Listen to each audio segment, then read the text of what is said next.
Hello drone enthusiasts, and welcome. I've been testing the DJI Mini 4 Pro for 8 months, and today I'm going to share its positive and negative aspects with you in an objective way. In our previous video, we took an in-depth look at the Mavic 3 Pro and Air 3. So, is the DJI Mini 4 Pro an ideal option for everyone, from amateurs to professionals? And the most important question, do you really need this drone? By the end of this video, you'll find answers to all your questions about whether the DJI Mini 4 Pro is the right choice for you. But before we start, I explain how I executed this single shot take with the DJI Mini 4 Pro, how to switch to FCC mode for long distances, professional camera settings, single shot techniques, speeding up and slowing down rhythmically, adding motion blur for dynamic shots, professional color grading, enhancing videos with sound effects, export settings for the best quality, crucial settings like shutter speed, ISO, ND filters, FPS settings, choosing the best location and route for shooting, selecting a thumbnail that makes your video stand out, special button assignments for effective drone usage, and security settings. You can join my course using the limited One-Shot 50 code for a 50% discount through the link below. Now, let's dive into a detailed review of the DJI Mini 4 Pro.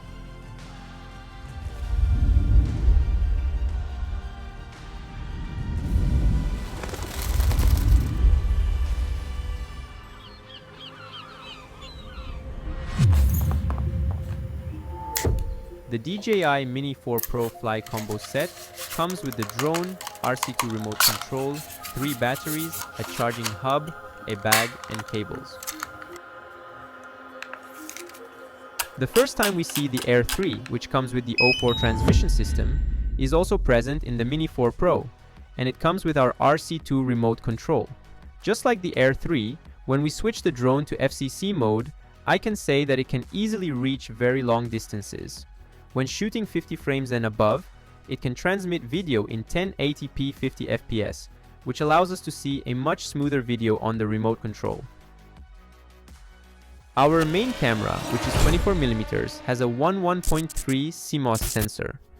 The aperture value is fixed at f1.7. We can record video up to 4K 100 fps and shoot HDR at 4K 60 fps. And at 1080p we can record up to 200 fps. In HLG and D-Log modes, we can record 10-bit video, which is a fantastic feature. What makes the Mini 4 Pro more special than the Air 3 and Mavic 3 Pro is that the camera can rotate 90 degrees and record vertically. When it comes to photo features, we can take 48 megapixels RAW photos. The f1.7 aperture is great for night shots, but during the daytime, you should definitely use an ND filter. Otherwise, the camera will increase the shutter value to balance the light in auto mode, leading to non-cinematic images. By the way guys, don't worry, we didn't collide in the air, but we were really close and almost did. Our camera's tilt-up degree is 60 degrees, which is really a great feature for cinematic shots. Additionally, we can do a 3x digital zoom with our camera. Speaking of slow motion features, we can shoot at 4K 100 fps.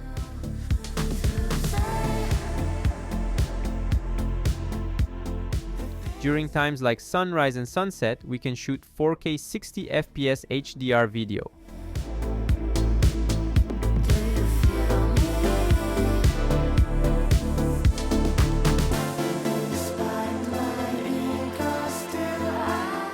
At 1080p, we can record 200 fps.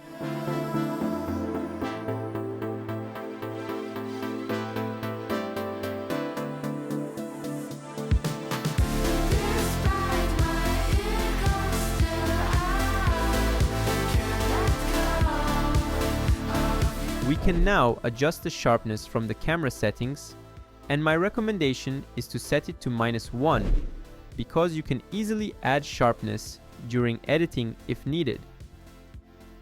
While filming, we can watch the image from the sensor cameras on the remote screen, just like in the Mavic 3 and Air 3, allowing for safer flights.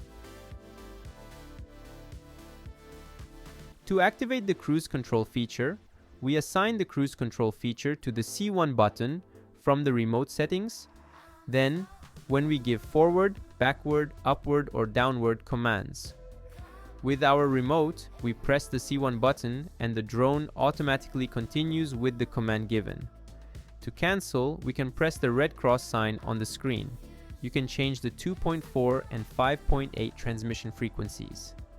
This is useful if, for example, someone is flying an FPV drone next to you. You can fix your band range at 2.4, which prevents your signals from interfering. The Mini 4 Pro can also connect with Google's Integra, Google's 2 and 3, and RC Motion 2 and 3.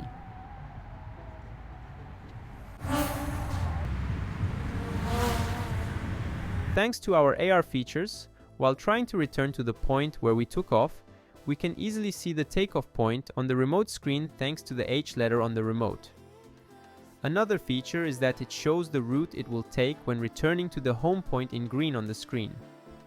Finally, it shows the point where we will land with the drone symbol on the remote. Our MasterShots and Quickshots features, just like in our other models, are also available in the Mini 4 Pro. Thanks to our Waypoint feature, you can automatically make your shots between designated coordinates, or you can shoot videos transitioning from day to night. To do this, we first determine our route, speed, and altitude by pressing the C1 button and then press the Go button. The drone automatically performs the shooting between the coordinates we set. After the shooting is over, we save the flight data and exit. Our coordinates are saved on the drone. When we come to the same spot at a different time, we can choose the route from the saved coordinates section and make the same shot with the same parameters. Unlike the Mini 3 Pro, the newly added light underneath makes takeoffs and landings much safer during night flights. The size of the Mini 4 Pro is almost the same as the Mini 3 Pro, but in the Mini 4 Pro, front legs have been made so that it stands more stable when you put it on the ground. During the flight, it flies very quietly compared to the Air 3 and Mavic 3 Pro, which is a great feature because it doesn't attract attention.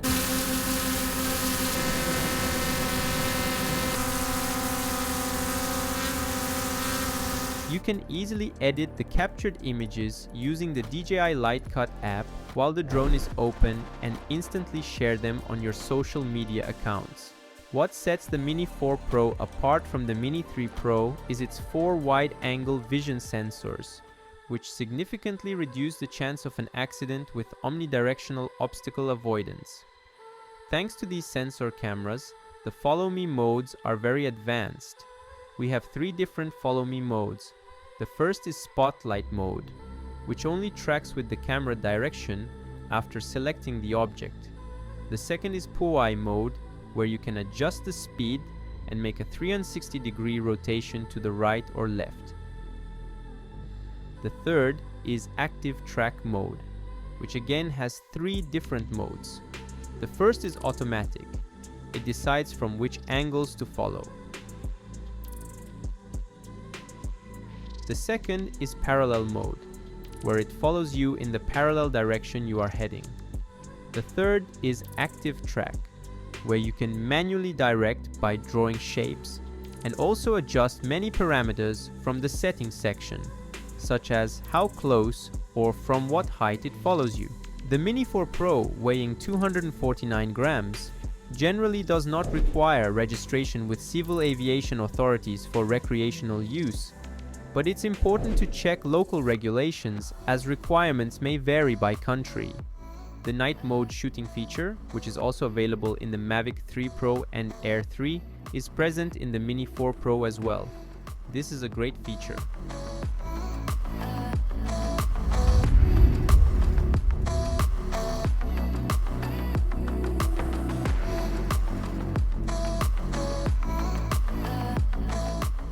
Now we can proceed to our ISO test in night mode. In my tests in almost completely dark weather, I got the best results at 800 and 1600 ISO. After 3200 ISO values, there is a lot of noise with each increase, so I recommend not going above 3200 ISO. When it comes to the negative aspects, due to the device's small size, it consumes more energy in windy conditions, resulting in an average flight time of 19-20 minutes. On paper, the flight time is listed as 34 minutes with the normal battery and 45 minutes with the plus battery. However, the actual flight time with the plus battery is really just about 20 minutes, which is quite short. The device doesn't have an SD card protection cover on the back. This is likely to reduce weight, but it can be a downside. If you fly in rainy weather, you may encounter issues. The fact that the propellers are screwed on is a bad feature. In our other models, we can easily attach and detach the propellers, but with this one, there's a high chance of the screws getting stripped. After 8 months of experience, I've noticed that the rear sensors don't work as well as the front ones. Since they're not directly in the back, their field of view isn't as good as the front sensors. You should be very careful about this, especially in follow modes. Unfortunately, the internal memory is only 2 GB, which is quite poor. Most models have at least 8 GB, but the Mini 4 Pro has just 2 GB. If you forget your microSD card, you'll likely only be able to take a few videos and photos. Don't forget your memory card when going out to shoot. Unfortunately, the HomePoint does not update automatically, which is a significant drawback. For example, if you're in a vehicle and want to film another vehicle while moving, and you travel to a different location than the takeoff point, the drone still assumes the initial takeoff point as the home point. In this scenario, even though you're in the vehicle, it perceives you to be approximately 1,500 meters away from the initial home point. You need to manually update the home point from the settings in the security section. Otherwise, if the signal is lost, the drone will attempt to return to the original takeoff point. After all this detailed information, we can say that it is a great price-performance product for beginners with its lightweight, portability, and safety. It captures amazing vertical format shots for social media, and being quiet and small, it draws much less attention. However, if you've been flying drones for a while and are looking for something new, I can recommend the Air 3. I would only recommend the Mavic 3 Pro if you're doing professional production work. I'm very curious to hear your thoughts on the Mini 4 Pro, so please share them in the comments. If you want more content like this, don't forget to subscribe to the channel and like the video. Until we meet in the next video, I'll leave you with footage shot with the Mini 4 Pro. Take good care of yourselves and goodbye.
If you want me to prepare a detailed review video of the DJI Avatar 2, please like the video and mention it in the comments.